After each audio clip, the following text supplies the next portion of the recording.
தோழர்களே வணக்கம்.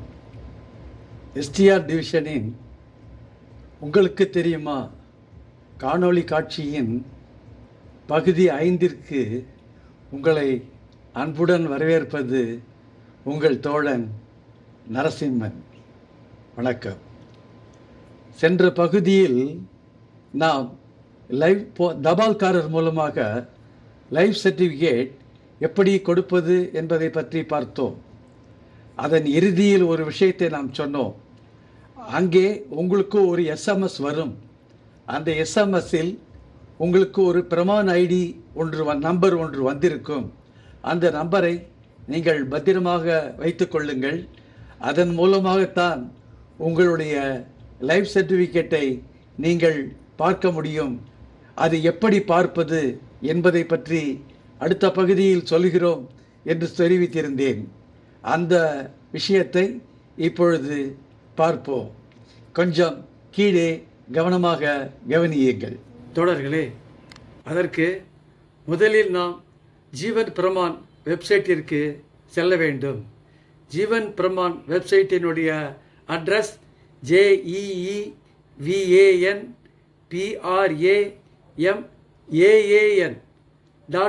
jeevanpraman.gov.in என்ற அந்த வெப்சைட்டிற்கு நீங்கள் செல்ல வேண்டும்.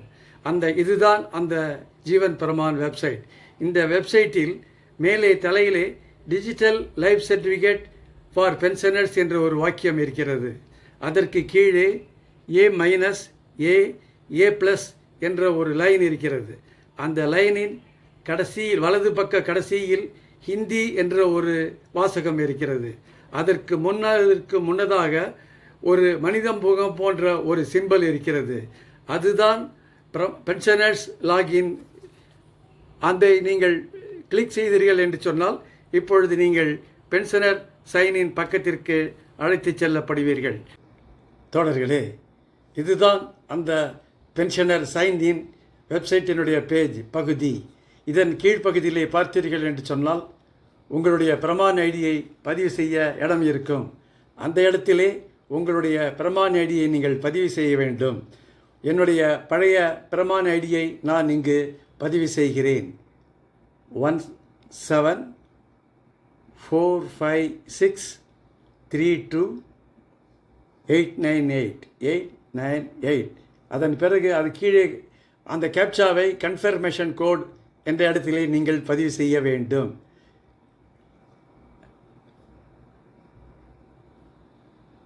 A24MBJ என்று நீங்கள் பதிவு செய்துவிட்டு ஜெனரேட் ஓடிபி என்று கொடுத்தீர்கள் என்று சொன்னால் அது உங்களுக்கு ஒரு ஓடிபியை அனுப்பி உங்கள் மொபைல் ஃபோனிற்கு அனுப்பியிருக்கும். அந்த ஓடிபி எண்ணை நீங்கள் கீழே இந்த இடத்திலே நீங்கள் பதிவு செய்ய வேண்டும். கன்ஃபர்மேஷன் கோட் என்ற இடத்திலே 552552 என்று பதிவு செய்துவிட்டு லாகின் என்று நீங்கள் கொடுத்து விட்டீர்கள் என்று சொன்னால் அது உங்களுடைய லைஃப் சர்டிஃபிகேட்டை காண்பிக்கும்.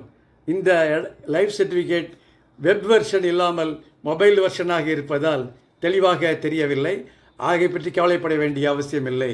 இதன் மேலே to download life certificate click here என்று இருக்கிற இடத்திலே நீங்கள் கிளிக் செய்தீர்கள் என்று சொன்னால் உங்களுடைய லைஃப் சர்டிஃபிகேட் அங்கே காண்பிக்கப்படும். இதுதான் என்னுடைய பழைய life certificate.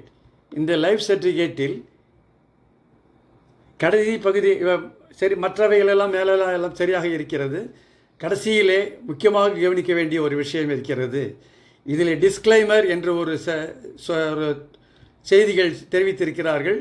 Digital life certificate will be subject to acceptance by your pension processing centre bank, state bank of India. This is computer generated certificate and does not require signature என்று இருக்கிறது. இது என்னுடைய பழைய டிஜிட்டல் சர்டிஃபிகேட்டாக இருப்பதனால் bank என்று வந்திருக்கிறது. இப்பொழுது நீங்கள் புதிதாக லைஃப் சர்டிஃபிகேட் எடுத்து பார்த்தீர்கள் என்று சொன்னால் அந்த இடத்திலே அது பிரின்சிபல் சிசிஏ தமிழ்நாடு என்று வந்திருக்கும். ஆகையால் இந்த கண்டிஷன் அவர்கள் இந்த இடத்தில் போட்டிருக்கிறார்கள். இதே பிரமான் ஐடியை வைத்து நீங்கள் 2-3 நாட்கள் கழித்து நீங்கள் மறுபடியும் உங்களுடைய லைஃப் சர்டிஃபிகேட்டை பார்த்தீர்கள் என்று சொன்னால் அங்கே அந்த டிஸ்க்ளைமர் பகுதியில் வேற ஒரு செய்தி வந்திருக்கிறோம். அதை இப்பொழுது உங்களுக்கு காண்பிக்கின்றேன். இதுதான் அதற்கு 2-3 நாட்கள் கழித்து எடுக்கக்கூடிய லைஃப் சர்டிஃபிகேட். அதே லைஃப் சர்டிஃபிகேட் கீழே பார்த்தீர்கள் என்று சொன்னால் note your digital life certificate has been successfully accepted by Sampann department of telecommunication principal CCA Tamil Nadu என்று வந்திருக்கிறது. இதுதான் உங்களுடைய லைஃப் சர்டிஃபிகேட்டை அவர்கள் ஏற்றுக்கொண்டு விட்டார்கள் என்பதற்கான ஒரு நிரூபணம். உங்களுடைய லைஃப் சர்டிஃபிகேட்டை காப்பியை நீங்கள் சிசிஏ அலுவலகத்திற்கு தபாலில் அனுப்ப வேண்டிய என்ற அவசியமே கிடையாது. இது ஆட்டோமேட்டிக்காக அவர்களுக்கு சென்றுவிடும். அவர்களும் அதை ஆட்டோமேட்டிக்காக பார்த்துவிட்டு உங்களுடைய லைஃப் சர்டிஃபிகேட்டை ஏற்றுக்கொண்டு விடுவார்கள். இந்த செய்தி, இந்த தகவல் உங்களுக்கு மிகவும் உபயோகமுள்ளதாக இருந்திருக்கும் என்று நினைக்கின்றேன். மீண்டும் அடுத்த வாரம் திங்கட்கிழமை மீண்டும் ஒரு புதிய செய்தியுடன் உங்களிடமிருந்து உங்களை சந்திக்கிறேன் என்று கூறி விடைபெறுகிறது உங்கள் தோழன் நரசிம்மன்.